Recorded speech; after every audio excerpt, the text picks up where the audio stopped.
ఎవరైనా కానీ మీ మీద ఒకవేళ కోపపడినా ఆ కోపం సూర్యుడు అస్తమించే లోపు మీలో కోపం కూడా అస్తమించాలి.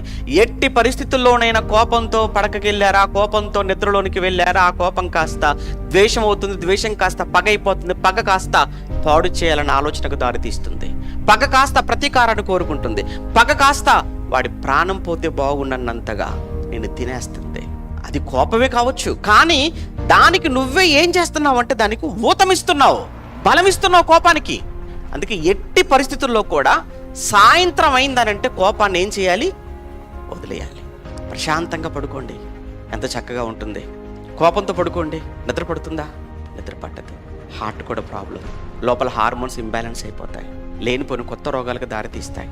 ఆ తర్వాత మంచం పట్టాలి, ఆ తర్వాత భార్య ఏంటి, పిల్లలేంటి, సంఘం ఏంటి, దేవుడేంటి, ఏం చేయగలవు, ఎక్కడికి వెళ్ళగలవు, ఏమైపోతావు. ఇవన్నీ ఆలోచనలు నీకుంటే నిజంగా అసలు ఎవరినో ముందు నీ భార్య గురించి ఆలోచించు, నీ పిల్లల గురించి ఆలోచించు, నీ కుటుంబాన్ని గురించి ఆలోచించు.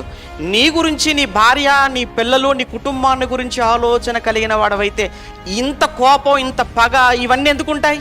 బొత్తిగా భార్యను, పిల్లలను, కుటుంబాన్ని పట్టించుకొని వాడు ఏం చేస్తుంటాడంటే ప్రేమను వదిలేసి తిరుగుతుంటాడు.